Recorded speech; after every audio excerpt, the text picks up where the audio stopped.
O, bata pa lang ako, dinala ako ng mama ko sa, tawag nito, albularyo.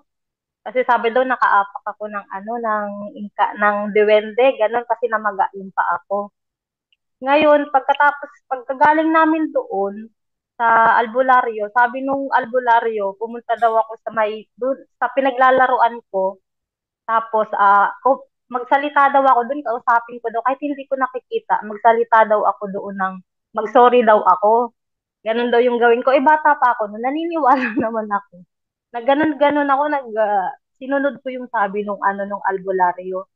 Tapos, tapos nung medyo dalaga na ako, lagi na ako nakakapanaginip ng parang mga mangyayari. Like, may mamamatay, ganyan. Tapos, pag kinikwento ko sa mama ko, mga 1 month, ganyan, 2 months, parang nangyayari siya. Pero hindi naman lagi. Hindi naman lagi. Tapos, parang nakakakita po ako ng mga pangitain. Tapos, like, yung kapatid ko na namatay din, bali, nanaginip din ako doon sa kanya na may mamamatay nga doon sa pamilya namin. Tapos, hindi naman namin ini-expect na siya yung mamamatay. Tapos, kwento ko rin yun sa mama ko. Mga 1 month din, siguro mga one and a half ganun, yung kapatid ko nagkaroon ng sakit. Tapos sabi nun sa akin ng mama ko, baka hindi naman daw yun, baka yung kuya ko daw na paalis papuntang abroad, kaya kausapin ko daw na dapat mag-ingat. Ngayon, hindi namin akalain na yung kapatid ko siya yun talaga yung mamamatay kasi nagkasakit siya. Pero umano sa panaginip ko na may mawawala talaga sa amin. Bali, ano po ba yun? Dahil po yun sa ginawa sa akin ng mama ko na nagkausap ako nang hindi ko nakikita. Yun, pag-usap ng hindi nakikita, may simula na relasyon, communication. Kahit nga yung simple lang tabi-tabi apo, bawal yon. Bakit? Yun ay simula na ng communication at simula na ng relasyon. Halimbawa, pag tayo ay magkita at walang boses, dumaan lang, no? Ay walang na-establish na relasyon.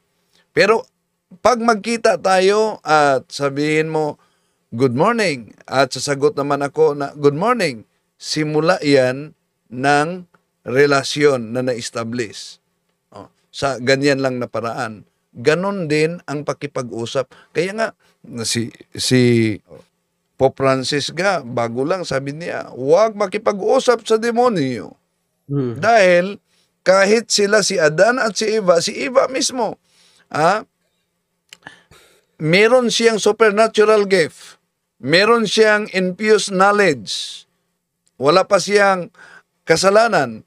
May infused knowledge, may preternatural gift, may supernatural gift, pero kailan siya nahulog? Nung nakipag-usap siya sa demonyo. Ayun, napakapeligro talaga. Yung pakipag-usap na yan, kahit hindi mo alam, simula na yan sa relasyon. Anong sabi ni Father Jose Francisco Sequeia, isang exorcist?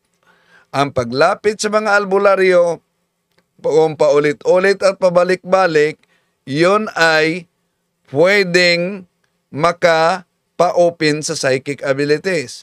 Actually, if you use any kind of charm to gain good luck or protection against bad luck from another religion, you're actually already allowing the spirits of that religion to come into your Catholic faith. And of course, there will be now a conflict between the kingdom of God and the kingdom of the evil one. Precisely because that would be an idolatrous practice, precisely because you are relying on other powers. But everything is under God, the power of God. So we cannot seek. If we try to seek our powers or benefits outside of God, then we enter into the world of the fallen angels. Yan. Kung humingi tayo ng kapangyarihan na outside sa kapangyarihan ng Diyos, malinaw ang sinabi ni Father Jose Francisco Sequeia na yon ay kapangyarihan na mismo galing sa demonyo. Kaya, kahit matagal na yon, halimbawa, merong mga nagrereklamo matagal na akong, bata pa ako, nag-spirit of the glass. Bakit? Matanda na ako, inaatake. Dahil ang mga fallen angels ay wala silang, they are not bound by time and space.